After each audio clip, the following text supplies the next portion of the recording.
Hello and welcome back to another puzzle video. Today we're going to explore another mid-game position for the Woodland Alliance. Because we've had so many decisive puzzles up to this point, for instance, win the game or stop the leader so the game can continue, today we're getting into a little more ambiguous territory. We're going to take a look at a position from the middle of a game and try and figure out what the kind of best moves are to gain a decisive advantage, not necessarily a total victory. So because this is a little more ambiguous, we want to have some criteria to go on to determine what a decisive advantage looks like.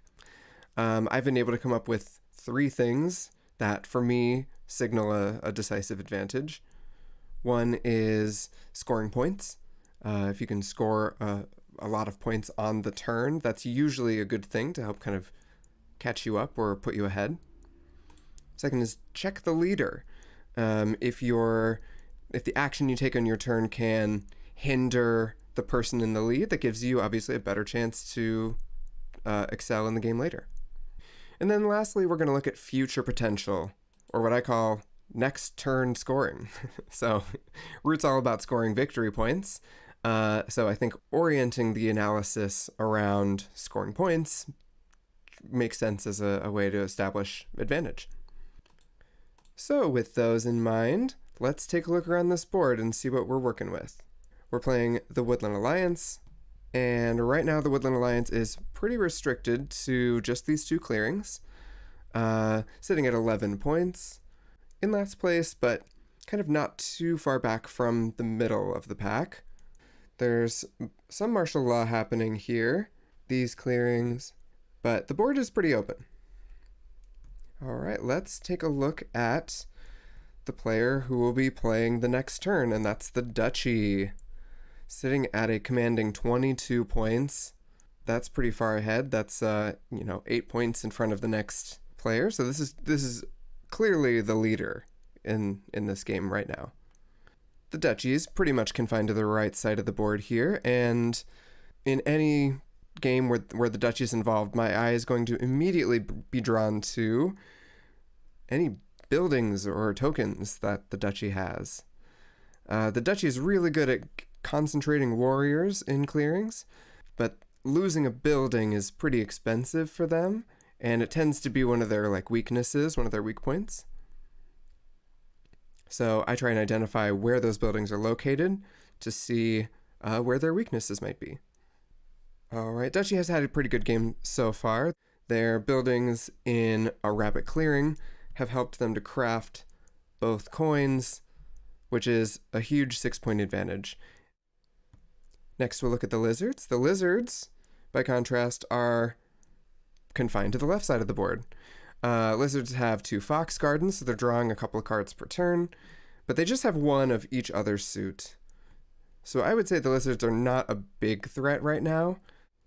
They've got some acolytes going and stuff like that, but they've mostly just been recruiting and trying to build up their advantages. You can see they've done a pretty decent job of scoring. Always a concern with the lizards is their scoring mechanism is a little on the slow side, or can be.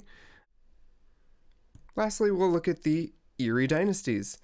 The Eyrie has kind of this crescent here. The starting roost was actually in the top right clearing.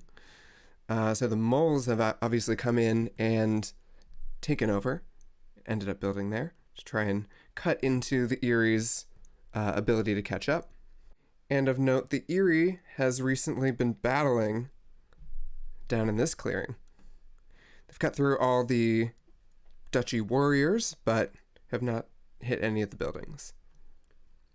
All right, and with that in mind, let's go ahead and take a look at our starting hand to see what sort of options we're working with.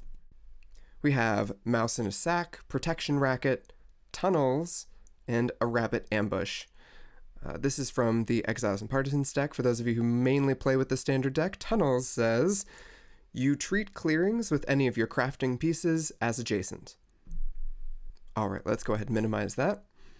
And looking at our starting hand of supporters, you'll see we have 2 mouse and 2 rabbit supporters ready to go.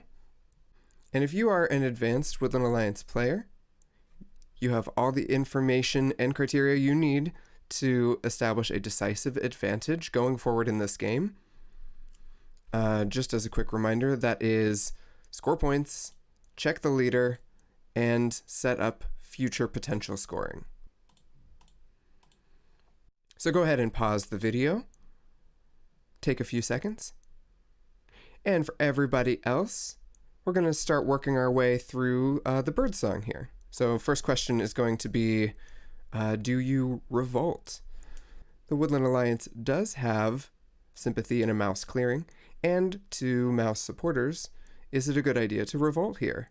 It'd be worth 1 point since it would be taking out the lizard garden here, be getting a base and a warrior and an officer.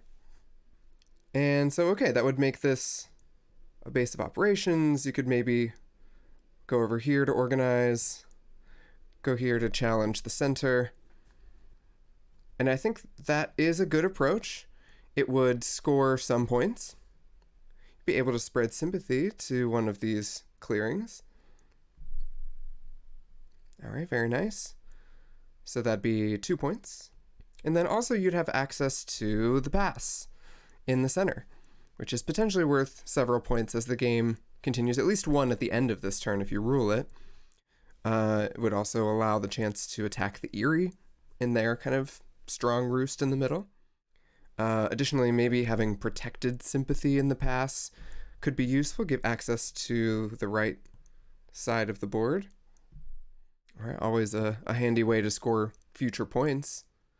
One thing that this approach definitely doesn't do is check the leader.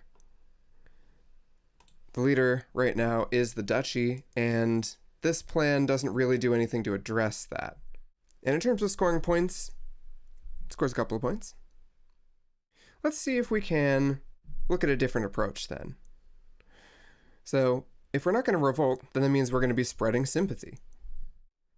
This is a great exercise in visualizing your turn before you spread sympathy.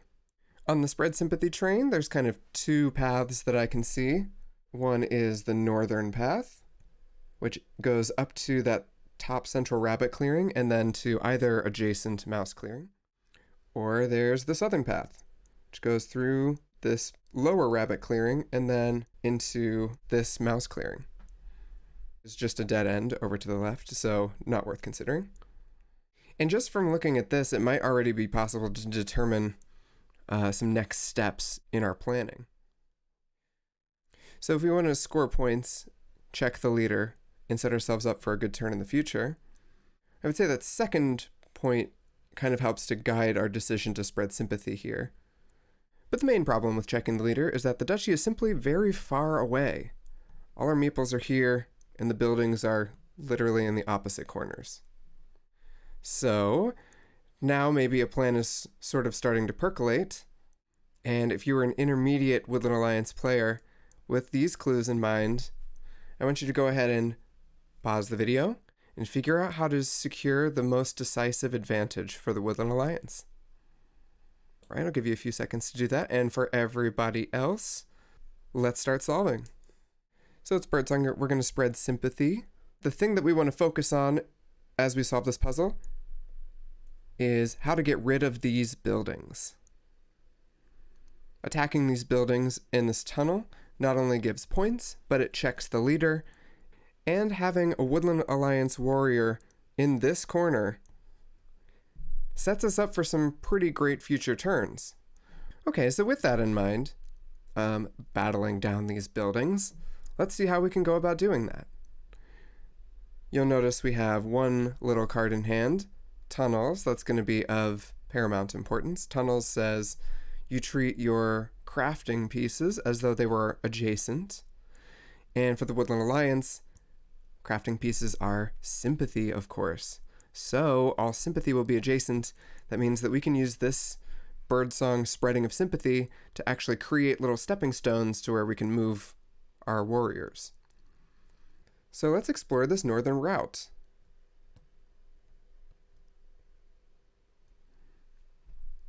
All right.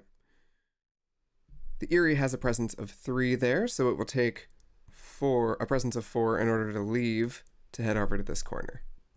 So that, I would say, is maybe not the ideal approach. Heading all the way north, it's possible to start a battle in this clearing. While that's fine, taking out one building is great, doesn't score us that many points, and it does an okay job of checking the leader, but at a great cost to the Woodland Alliance potentially. Another reason we'd prefer to attack here is we have the attendant ambush. So I would say this northern route, not very fruitful. Let's explore the southern routes. Well, this runs into an issue. It's not actually adjacent to this clearing, right? There's this path in the way. Paths can be opened during daylight, and the Woodland Alliance doesn't take any military actions until evening. So this actually is not a problem at all.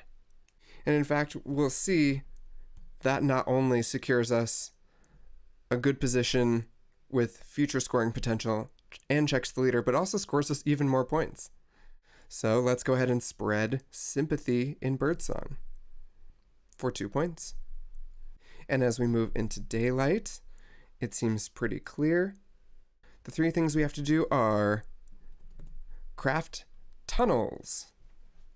You treat clearings with any of your crafting pieces as adjacent. We need to train an officer, up to 4. And then lastly, we have to open up this pathway in the south for a point. All right, and so that gets us to our evening phase. We're sitting at 14, tied with the Eyrie, tied with second place. And our first action during evening is going to be to take a move all the way down to this sympathy, which is a crafting piece that we treat as adjacent. Second action is going to be another move over into this clearing with all the buildings. Third, we're going to go ahead and start a battle. All right, rolling a 2-1, which is enough hits to destroy all of these buildings and the token. Although really, because we have 4 officers, even if you roll a 0-0 here and only deal 1 hit because these tokens are undefended, that's actually still fine. We're still scoring points, we're still checking the leader, and you have 1 action left to kind of mop up the remaining pieces if need be. But here we get lucky and destroy them all with 1 attack. Last thing, we'll just go ahead and organize on the spot for another 2 points. And with that, we're sitting at 19 at the end of this operation. Having checked the Duchy is now reduced to a very meager population of 5 moles in 1 building. They have no tunnels on the map. They lost at least 1 card, if not 2, from their hand. They're about to have a rough turn coming up. And while the Woodland Alliance has 0 supporters, the Woodland Alliance has a great position down here. Some guarded sympathy in the opposite corner. Plenty of opportunities to spread sympathy in the future. And because tunnels is crafted, these clearings are now adjacent. So the movement potential for the Woodland Alliance going forward is pretty strong. And I think this sets us up for a lot of great scoring in the future. It's pretty cool. Tunnels and the Woodland Alliance is a great combination. And as we kind of look at this final position, let's go ahead and reevaluate one more time to see if we in fact met all the criteria for establishing a good middle game position. We score points. Yes, we scored points. We're at 19. We're only 3 behind the leader now. Did we check the leader? Absolutely. The moles are about to have a kind of a rotten turn. And then did we set up some next turn scoring potential? I'd say yes, given all the movement possibility and having secured sympathy in the bottom corner here and the top corner. I would say this is a very promising position for the Woodland Alliance. This might be an easy win. So, thank you once again for joining me for these puzzle videos. I hope you enjoyed this more kind of middle gamey, more ambiguous, more unclear type of position to find a good way through. Coming up soon, I'm going to be releasing my very first Marquise de Cat puzzle. I've had a lot of interest about that in the past, so I've decided to go ahead and start another puzzle series, this time for the cats. Starting with kind of very simple endgame puzzles, and then exploring some openings, and then hopefully moving into more intermediate advanced kind of middle game positions with some ambiguity, much like this one. All right, thank you guys so much, and I will see you all around the woodland.